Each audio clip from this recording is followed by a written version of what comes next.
This entire military is one cohesive, dedicated force. And the threats to our nations, they don't sleep. They're watching our every move. Iran, Russia, China, North Korea, ISIS, Al-Qaeda. They may be watching this right now.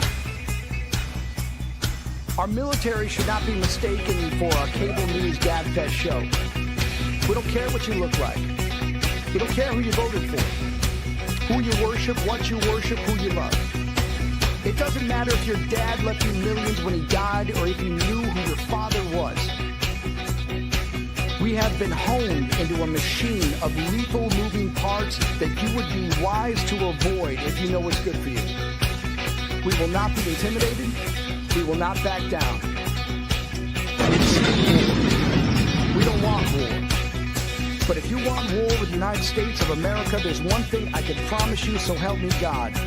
Someone else will raise your sons and daughters.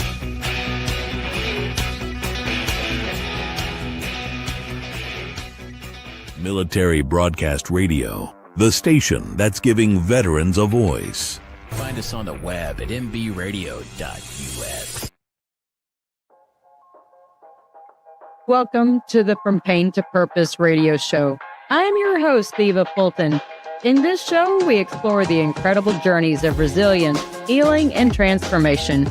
In each episode, we will sit down with individuals who have faced unimaginable struggles and turned their pain into power, heartbreak into hope, and their challenges into meaningful change and finding new purpose in life.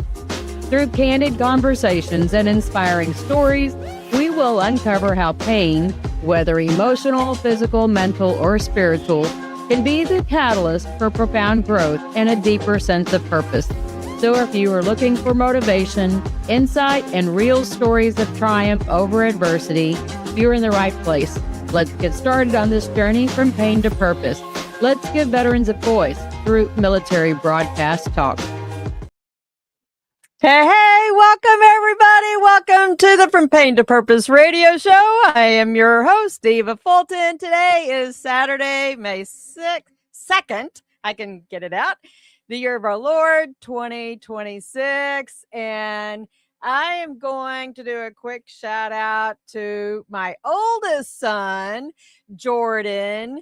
He has a birthday on the 5th. I know I'll have a show in a couple of days. I can say it again, but you know, you can't not give your oldest son a happy birthday on, you know, out there to the world, and be on air and just not say it. And you know, Jordan's, you know, been one of the ones who have seen a lot of the things that I've gone through in life.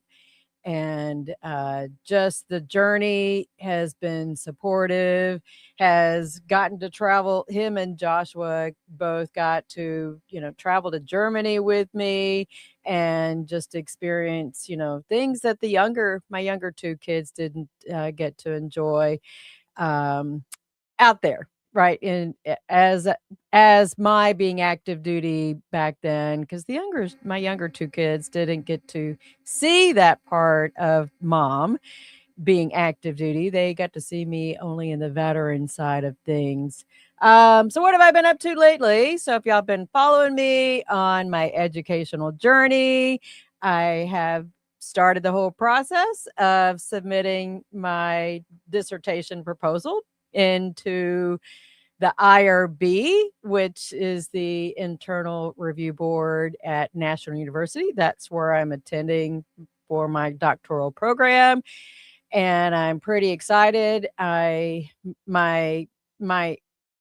how do I put it? The focus is in public administration. So, you know, it's been a unique journey. I'm seeing light at the end of the tunnel and being able to, you know, gosh, you know, guys, this education has been my boyfriend. So it's okay that, and why do I do it? You know, education has been one of those things that has helped me navigate through good times, through bad times. It has saved me and my family from being homeless before. It has been the catalyst that has helped me have a career after I get out of the military. Well, after I got out of the military, because I didn't understand that whole side of what was civilian life supposed to bring us. Because, I grew up so much in the military, and after going through Desert Storm and just a variety of things, but both, it's important to understand that educational journeys take different paths for people, and that's where I think I'm very fortunate to be a host on Military Broadcast Radio, because this is where we can not only give veterans a voice, but even military and military spouses a voice as well. So my guest this week, y'all know I watch people on social media, and I reached out. I saw what this lady was doing, and was like, wow, this is inspiring. It is definitely From Pain to Purpose show. And so let me go ahead and jump into reading what she has done. So my guest is Carly Goodell. I hope I didn't ask her if I said how to say her name, but I'm hoping hoping that's pronounced right. Carly Goodell. She is the founder of the Plus One Heroes. Maybe I should put my glasses back on so I can read. Let's see. Who is she? We start there before I get into what Plus One Heroes is about. She is a seasoned Army spouse of 19 years, mom of 3, and like I said, the founder of Plus One Heroes. It's a nonprofit dedicated to supporting military spouses and families in times of crisis. A proven leader in the military community, she has served as president of 3 spouse clubs over the past decade and led impactful initiatives, including Santa workshop programs at Fort Knox and Fort Irwin. She's also contributed at the national level through the National Council of Military Spouses Clubs, and currently serves on the board of directors of the United Way of Leavenworth County, as well as the Wreaths Across America coordinator for Fort Leavenworth. She is a 2-time recipient of the Department of Army Public Service Commendation Medal and was named the Armed Forces Insurance Military Spouse of the Year at Fort Irwin in 2023. And what she did, starting up Plus One Heroes, she's going to get into more, but she has been securing funds so far, about $85,000, to support military families in moments of real need. And most specifically, she says during the government shutdown, they partnered with Rate Foundation and distributed $50,000 in commissary gift cards to more than 500 families across all branches. For the holidays, they received another $10,000 through Rate's Reindeer Ruck program, supporting Fort Leavenworth families facing especially difficult circumstances and recognizing 3 outstanding military families for their service and volunteerism. And they started the Plus One Wish program. Their first wish was Claire's wish for a military child battling terminal brain cancer to return to Hawaii and make one more memory with her family. They raised over $10,000 to make that happen, and she'll be traveling this month. After sharing her story, the Army Golden Knights even stepped in to fulfill her dream of skydiving. Y'all, I'm coming to tears on this. She just wrapped up another campaign for Chief Warrant Officer Burton and his family facing terminal cancer diagnosis. They raised $8,500 to help his spouse and their 3 young children navigate relocating to D.C. from Germany in a matter of days so that he could start treatment at Walter Reed. And now they're raising funds for a Gold Star child who lost her Army dad this past February. And they're going to do a preteen special room makeover for April, the month of the military child. Without further ado. The interview of the week is brought to you by Jersey Mike's, a sub above. Thank you, Carly, for joining me. I think when it was during that cheap warrant officer fundraiser thing, that's when I reached out to you, because that just tugged on my heart. And I knew that I needed to help give you a voice with what you're doing, because I have not heard of other organizations doing something, really specific like this. So, hey, I'm going to turn it over to you, and you tell me, how did you get started doing the Plus One Heroes? Well, first, I just want to say thank you, Eva. I had mentioned before, coming on to shows like this and talking, it's so important. And I hadn't really been doing it. So having you reach out meant a lot. And it's kind of giving me that little boost I need to get out there and start telling more people about Plus One and everything that we're doing. So Plus One was started during a pretty hard time in my life. And it was after one of those PCS moves across the country. So we're going Kentucky all the way to California, basically depleting savings, and you're going to get it reimbursed, but you're not quite sure when. And we had just made it out to Irwin, and I got a phone call that my dad was in the hospital. And what we first thought was a stroke ended up being a terminal brain tumor.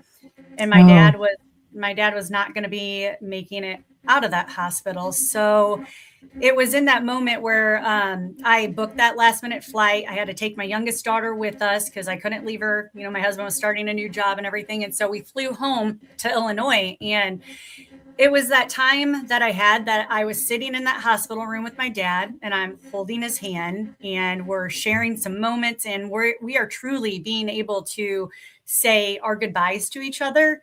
And I was like overcome with this gratitude that I was able to do that. We were able to throw some money on a credit card, and get me home. And it was that time where I just could not stop shaking the feeling of how many military spouses aren't doing this? How many people can't? Because they either are stationed too far, they're overseas and they just can't, or they don't have the funding to get home before it's too late. And that's when I came up with the idea of Plus One Heroes was started based around that. I wanted these spouses to be able to say goodbye and not make it home for a funeral. I wanted them to get home, and not just to a mom and dad or whatever. Sometimes in the military, as you know, your family is not always blood. Some of these relationships that you have with these other spouses and these neighbors that become your family, that's who you're spending Christmas with, your holidays with. The Army is not giving you any money to go home for your friend's funeral or to see your friend who's battling cancer or something like that. So that is where Plus One was born. That was 2021. We just started Plus One in May of 2025. So we are just now coming up on our 1-year anniversary. And so the idea stayed with me for a couple of years before I could literally bring it to being what it is today. But now that we're doing it and we're starting, it's there's no looking back now. I'm, full force ahead now. That is awesome. I'm so sorry to hear about your dad. But you're right. I was thinking, even as you were talking, there's you can get a loan for the military person, but I don't recall, and I didn't have a spouse that had that kind of situation, but I don't even know that you can even the spouse can't get a loan, right?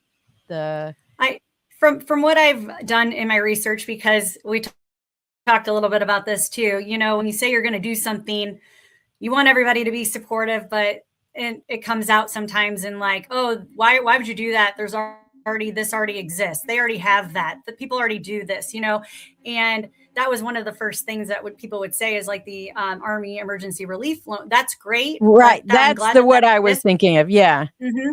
So that is for immediate family, usually only. And a lot of times with the spouses, it is a loan. And that's the biggest point of the AER loan, is that it's a loan.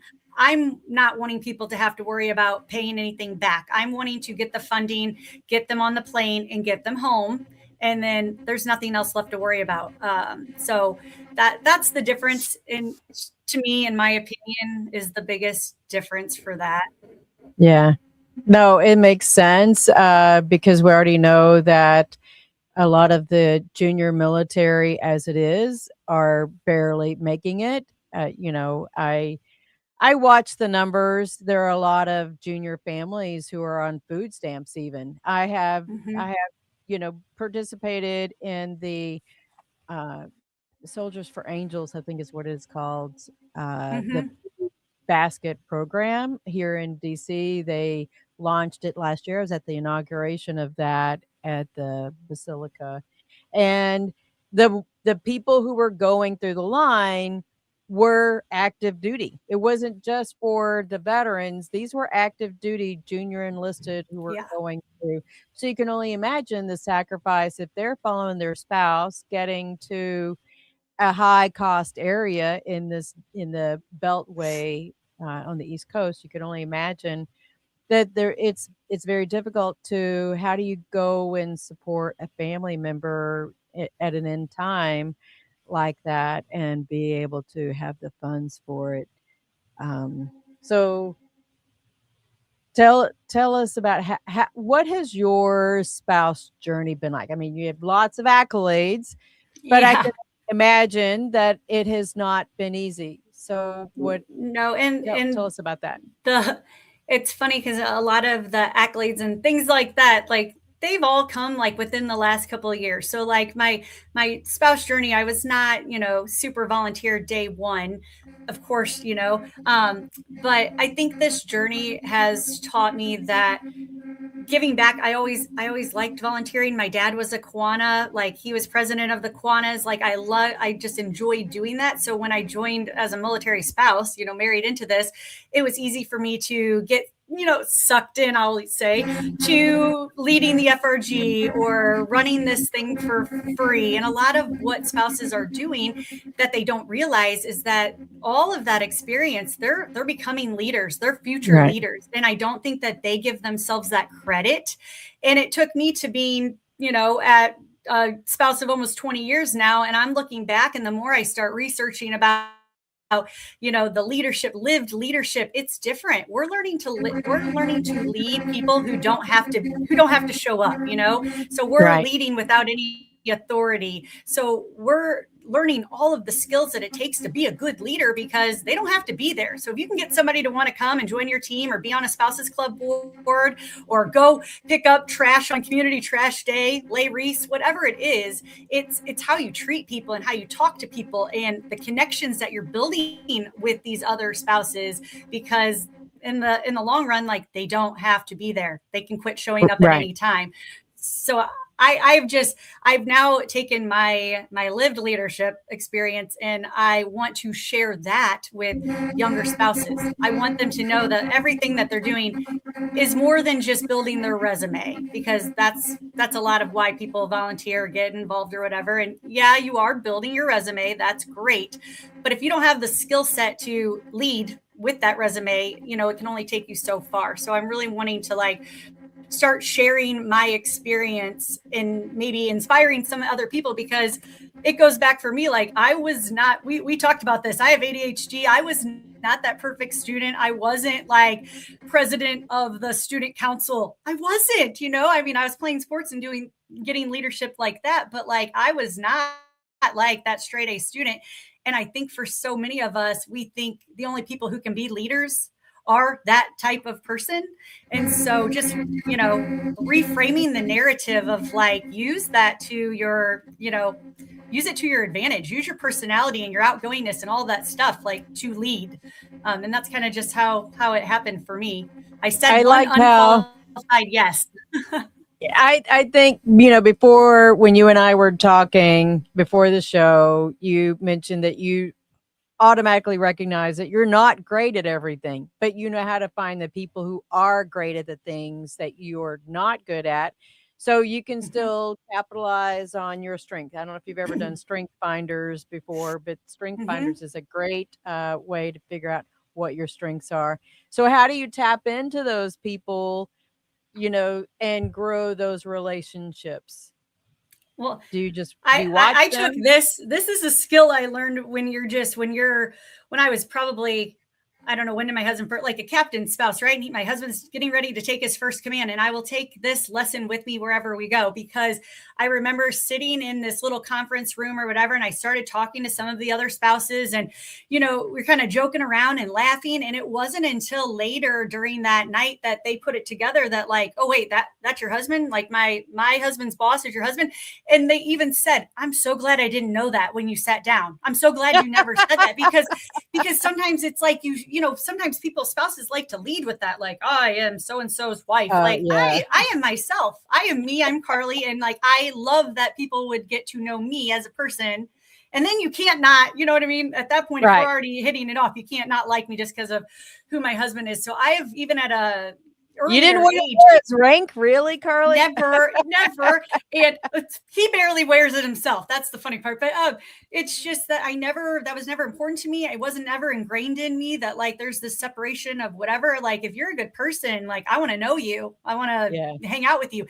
And so when I would get the opportunity to be on these spouses club boards and do whatever, like, I always filled the board to people's strengths, and I would know maybe a neighbor, maybe somebody from school, and I'd be like, you're really good at making social media stuff. Like, I love your stuff. And then I would kind of be like, have you ever thought about being on the spouses club? You could be social media. And I would just sell it before they knew what they were saying yes to. And so I would always have a good variety of spouses, and they all came from different places. Because it's also true, if you build your board with, everybody who's just like me, then we're never, like I said, we're not going to have any spreadsheets on our board. Nobody can do it. So you have to build your board with people different than you. Right. And, yeah. That takes a certain talent. Not everybody can be that broad, and see the breadth of what how do you build an organization? Because that's really what it is. You're building an organization that can take care of what we would see as a SWOT analysis, strength, weaknesses, Right. opportunities, and threats. And you want to be able to build an organization that is going to be successful, not just for you, but for everybody. And so kudos for you for paying it forward, because it's really what you're doing. Thank you. And I think the biggest thing, because I grew up, I was on the enlisted side, that the enlisted side misses those kinds of opportunities because it's always about the officers and what they're doing. How do we bridge that gap to get more enlisted spouses? And I think even as the enlisted, even as a veteran, I see that same parallel, because it's the officers who think that, well, they have to be the ones leading, and enlisted, well, okay, well, you can tag along for the ride, but it's really about the officer show. How do we bridge that? And I think too, when you start an organization, like, continuing to show up for these families and these people without ever, it's not about your rank. Like, I don't care what your rank is, if you need to get home to say goodbye to a loved one and things like that. But when we are doing things like giving out the commissary cards and all of that stuff, we did it with such, like, dignity that it was like, we're all going through this uncertain time. We're all wanting to know if we're going to have a paycheck. We all struggle. I don't care. This is funny, because the thing I say all the time is, like, especially when I see, like, Alexis or somebody, in the neighborhood, I'm like, we all are working for the Army, right? Like, we all get that same paycheck. Like, I don't care who you are or what your rank is in the Army. Like, none of us are rich. We're not. Like, the military isn't a job you take to be wealthy. Like, and so I always kind of start with that. Like, we all could use some help. Like, this life has not made it easy to really get ahead. And now that's why you see so many spouses that they're 2-income families, just trying to, like, bring in enough money to survive. But I definitely think it goes back to treating people the way that you would want someone to treat you, or a friend or family member, and not making anyone feel guilty, because it's not a handout. It's not a handout. Nothing that we're doing is because, it's because you deserve it. You chose this life of service. You chose to take this journey with your spouse. We know that we weren't going to be, making the big bucks in the Army, but, like, you still support your husband. And so I think all spouses all military kids deserve to be recognized when they need it, or helped when they need it, supported. So how did you start on the journey about raising all of the money that you did to be able to, I mean, that's a big effort to, raise those Yeah. kinds of funds to start doing that, with the commissary gift cards. I mean, because here I was in DC, I was part of that government shutdown. I've been a part of Yep. several government shutdowns, and it's not easy. You're sweating it. Yeah, I'm on vacation. No, you really, a couple weeks in, you're like, okay, they want a paycheck, and you got to make sure that Mhm. you've kept all of your bills. Got to keep some money in the reserves, Right. and make sure you can talk with your, lenders for car notes or your mortgage or whatever. Right. That's tough, because then even once you've done that part, well, how about the groceries? Because that's really where the rubber Exactly. meets the road. And a lot of these families are already living paycheck to paycheck. So I can only imagine, not just for the enlisted, but for the officers too. Then, if you're a one Yeah. income family and not getting that paycheck, that's tough. Where's the food, Yeah. honey? Right.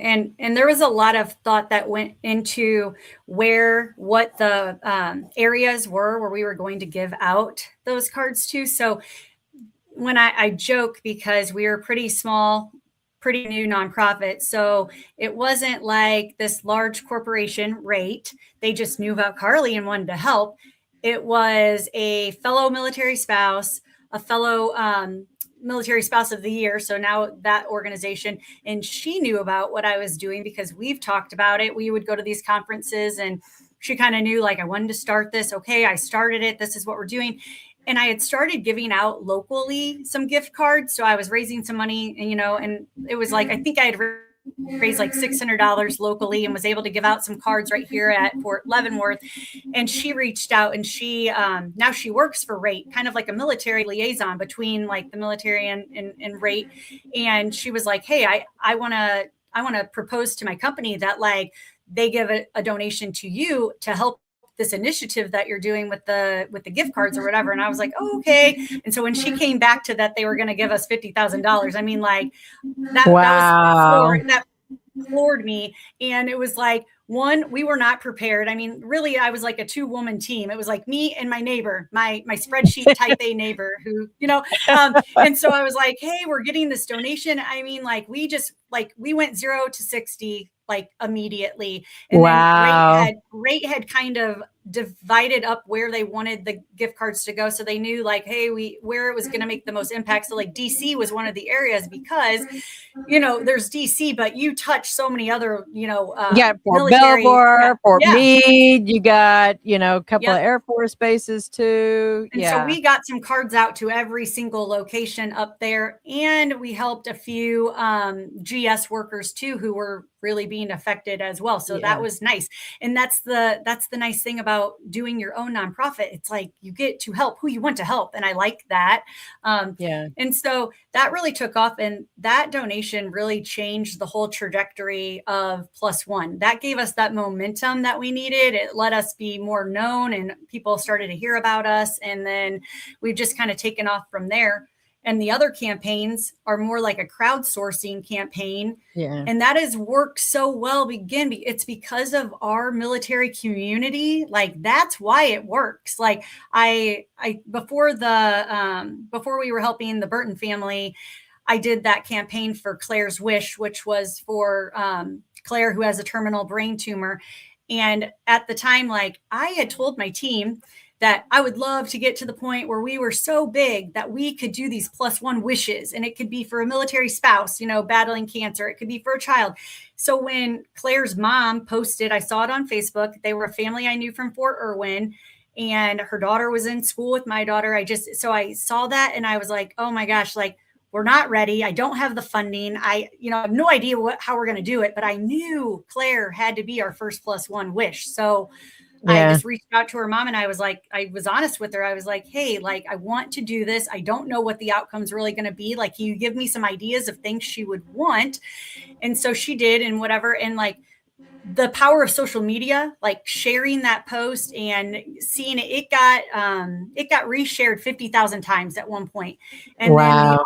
then the Army WTF page picked it up, which I don't even know how that happens. I don't even know how you contact them. So that got it or whatever. And so within a few days, like, I mean, we were at over $10,000. And so not only is she going to Hawaii, which that was her wish, but she wanted to go back to Indiana where her, all of her cousins and extended family. So she's going to Indiana in June for the whole month. And then the skydiving thing, that was another one that just like, it got picked up, and it was a spouse of one of the Golden Knights reached out like and said, hey, I'm going to share this with my husband and see if we can figure out something. So it was just, it's the power of our community, like our whole community, the power of social media. And that has just seemed to work for Plus One. And again, I told you, like the videos, things, getting in front of the camera. I started making some videos, which it's like, I didn't want to do that, but like that reaches people. So now I'm like, you got to get over yourself, Carly. You got to get over yourself. Yes, my message is more important than however I feel like I look on the camera. And so now I've got more comfortable with that. And same with like the Burton family. It just seems to work that like I build the campaign and then I share it. And then, so now they're sharing it with like all of their people. I'm sharing it with people who don't even know them. And then together it's just, it's worked for us. So. Right. That is awesome. Cause I think that's what I was saying to the Burton family is when I started watching that, and I just knew, my heart says, I got to reach out. I just got to reach out, and because I think people do want to be able to feel like when you watch stories like this happen, and that had to have been tough to even help coordinate. I think from what I understand, they were living in Germany. Yep. He got sick and he got relocated to Walter Reed, but they were still over there. Well, right? It was like, between everything happened so quickly for them too. So it was like between him getting that diagnosis and them deciding like, this is it was pretty intense that they needed to get him to Walter Reed. The entire family moved from Germany to Walter Reed within like 10 days of getting that diagnosis. So they left all of their belongings. I think they said they packed up with 11 bags. They left their pets. They left their, like the majority of all their stuff.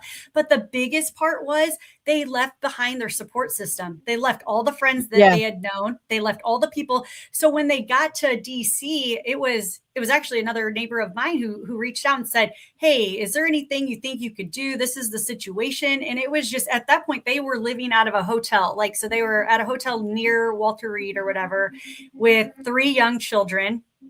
And then, they experienced a miscarriage between the travel portion of coming over here. And so that's just, I mean, I don't even think his wife has had, Anna, I don't think she's even had time to grieve that loss because you're in such a whirlwind. So it's like what they have gone through is just awful. So, and they have been so just grateful and thankful. And it's like, I'm like, oh, stop saying I wanted to do this. This is great. And I think because of the momentum of their, the campaign just being shared so far, near and far, that the Fisher House got a hold of them. And so they were moved into a Fisher House, like out of a hotel and into a Fisher House. Good. Yep. And then the USO picked up on them and they sent them they sent the whole family to Disney World for a vacation this past month. So it's just like, regardless of did I think that like my little campaign was going to impact them immensely, no, but by sharing it and getting the word out, other larger organizations did pick up on it. And so that was really cool. And so it's a good kind of snowball, that is called the snowball effect. So it's beautiful to see the snowball effect on both of these families so far. So who are you helping next? So we're currently working on, we started this one in April for Month of the Military Child. And there is a local girl here at Fort Leavenworth. She lost her dad back in February. And so I knew I wanted to do something for Alice is her name. Mm-hmm. And she's a preteen, like she's in 7th grade. She goes to school with my son. And that age is just so funny. You know, it's hard to be like, oh, what could we do? Like, they're not like the typical little kids and you can just, you know, give them great toys and whatever. So I talked to her mom and we came up with the idea of like giving Alice a bedroom makeover because they're going to be staying here at Leavenworth for, you know, the foreseeable future, and they have their own house. So she has her room that she's had, and it's more like the little girl room. And so we decided we were going to give Alice a preteen makeover and take her room to the next level. And what's really cool about what's going on with Alice is that I put out a call on Facebook like I do. And I just said, do I know any interior designers or anybody like that? And of course, you're going to see a pattern here. Another military spouse locally was tagged in that post. And so her and I connected, and her name is Kristen Farrington Dawson, and she owns an interior design company out of New York. So she's a big deal. Yeah, it's called Kristen Farrington Interior Designs. And so Kristen is going to team up with us, and she's going to bring her expertise into this whole thing. And so she's got like the color swatches and the wallpaper and all the things. So it just kind of took it to the next level. And so Alice's campaign is right about at $3,000 too already. And so she didn't need new furniture. She didn't need all that stuff, but she did want just to like really bring this room from little girl to teen sanctuary for Alice. So that's what we're doing right now. I would, so my story, I didn't share this before, both of my ex-husbands passed away. So I became sorry. So I lost my first ex-husband in 2014. He was an Army veteran. My second ex-husband was not, but he passed away in 2015. So I know this whole aspect of what, you're having to change what you thought about life, right? You're having to change this role. But I saw my kids, go through this very different experience. And it is tough when they're younger because they now don't have their dad around, right? And so your friend's mom, please feel free to share my information with her because it is tough now becoming you're a single parent, not by choice, and filling, this role of things, not just as mom, but, kind of partly dad too. But how do you help navigate these things for your children? Never in a million years did I think that I'd have 4 kids with no dads around. It's tough because it's not the way I imagine life to be. And it is tough. It's really, really tough. And you don't really get time to grieve because you become focused on doing things for your kids. But hey, you got to hurry up and take care of yourself, because if I don't hurry up and take care of me, just like what you were talking about with the Burtons, that, she's not getting that chance to grieve the loss of, this pregnancy loss, but the same thing with this young girl's mother. Because Jenna would be fabulous too for you to talk to sometime, just because the way she handled every step of this situation, she's so smart. And she's a seasoned military spouse. And I kept thinking though, and we would have these conversations and I would say, Jenna, you knew to fight for that, or you knew to advocate for this. What about, I could just imagine the amount of spouses that they would just say, you need to do this. And they'd say, okay, because they don't know better. So I see a future for her just being this, like this voice for these younger spouses who maybe are going to have to go through, unfortunately, something she went through, because she kept saying, how did you know? You don't know until you go through it. How was I going to know? You know what I mean? But at least she knew to question some things, and she would be a very good advocate for other people. I'd love to have her on. Yeah, feel free to share. I think this is how we help each other. I've been watching some studies that are starting to come out about military spouses, that the suicide rate is going up for the spouses side of things as well. So we've got to be able to, I say an idle mind is the devil's playground. Before the show, you shared that, you're learning this part of your life on this nonprofit, but Mhm. y'all are fixing to go into the retirement side of things for your husband. And what is he going to do? You know, there's Yeah.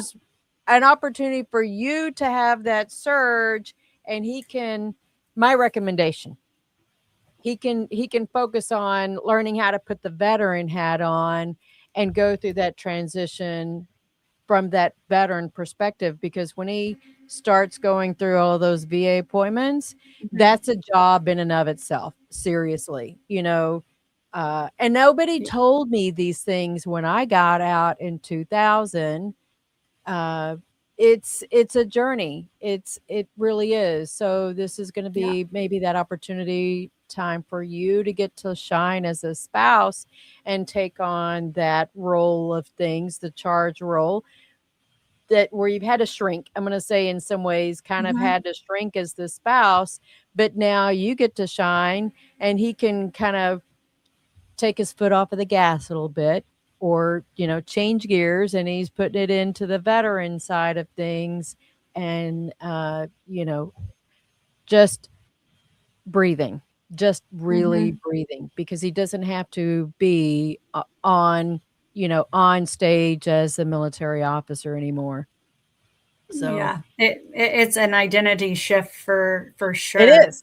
It And I is. think that's a lot of But for what's both going of on with the y'all. spouses. Yeah. Yeah, Yep. for both of y'all. And I think there's, lots of things are happening in the spouse world of things. I've seen it as a federal employee. There's more emphasis on the spouses getting hired, because they recognize that, the constant moving has been an issue, where they Mhm. can't get their career going once they get the kids settled, and what do they do? Uh, so, anyways, there's lots of hope for things. Yeah. So, where do you see the direction of Plus One Heroes continuing? I want to continue on the same trajectory that we're on.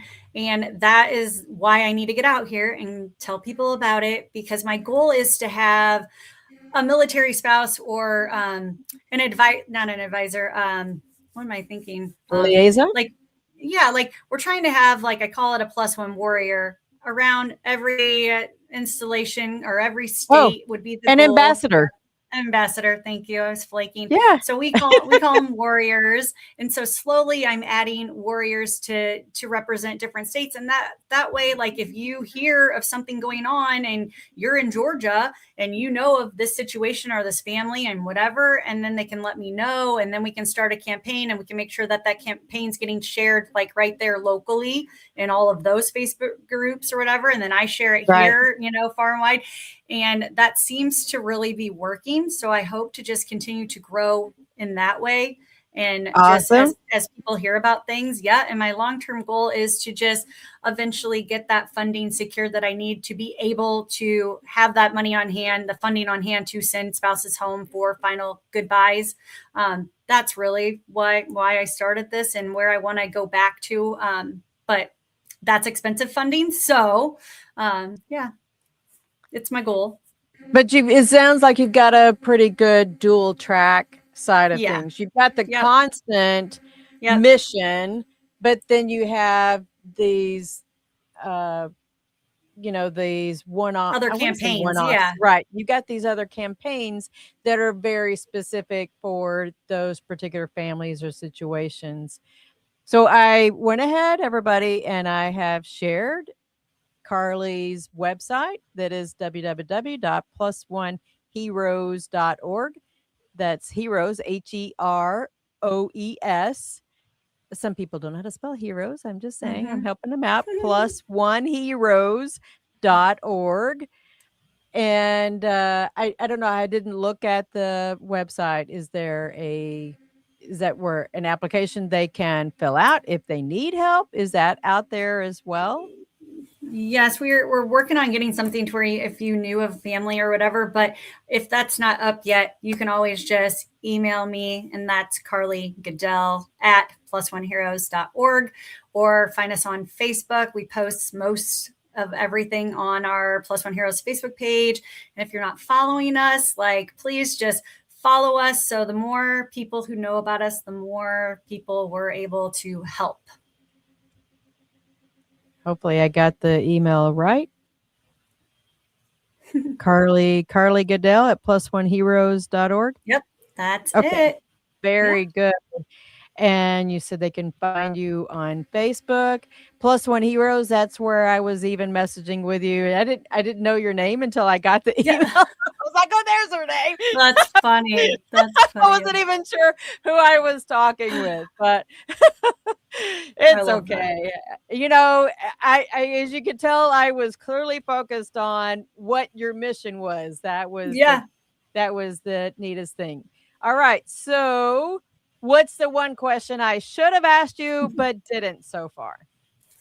Well, one of the things I know you and I mentioned earlier is that I really am also trying to empower other military spouses to use all of this, everything they've learned as a military spouse. They are becoming leaders. They are growing, and they don't give themselves enough credit for that. So I hope that in the future that I'll be able to provide free workshops or something along those lines where I could kind of just inspire them to go out and say yes to something that maybe they don't feel like they're qualified for. Because I truly feel that you don't need to be confident to be capable. And that's exactly how I got to where I am today. It started from one unqualified yes, taking on the role of a spouses club president. And from there, it just grew. And it really taught me a lot about running a nonprofit and leading people. And I want to pass that on. I think it's important. I know when I got out of the military, I got involved with the organizations involved around the school system. So, like the PTA, got involved with that, with Cub Scouts, even became like, a leader at a Cub Scout group. That was a little different. Not that I wasn't qualified because I had all of my military skills, but here I was a female running a Cub Scout unit, but it's okay. I see that more and more now, and I'm not surprised. Oh, really? Yeah. And of course, but we it's make important. leaders. Yeah, it is. So, I totally agree. Get out there. That's, I think, really important, even on the transition side of things, getting out there. There's lots of nonprofits that help you get involved in your local community because y'all are going to you're getting out of, well, your husband's getting out of the military, retiring pretty soon, and you don't even know where you're going, but at least you have this skill set of getting involved with nonprofits is going to be that leg up for you on how do you start feeling at home in your new home. And I think that'll help out for transition, not just for you and your husband, but for your kids as well. And it's going to be important for him to get involved in the local community as well.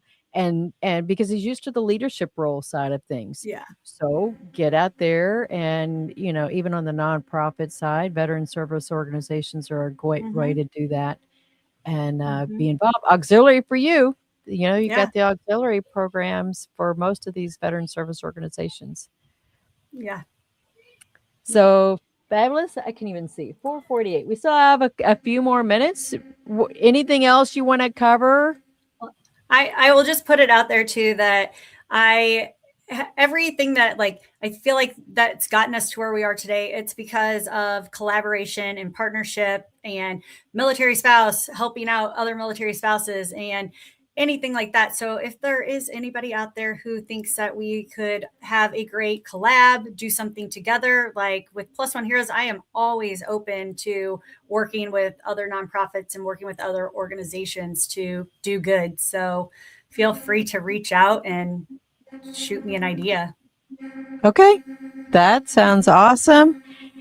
Thank you so much, Carly, for joining. This will be shared, of course, on all of our platforms through YouTube, Military Broadcast Radio, on X, my own channel. You can follow us on Military Broadcast Radio, we have an app. So feel free to share Yeah. the app with your other friends. I definitely will. It's easy to download, and you can watch both the live and the recorded shows on there. And we're always looking for other people to come on with guests on some of the other shows, or hey, we'll be happy to teach you how to be a host too. Yeah, that's awesome. Yeah. This All was right, great. Thank you so much for reaching out.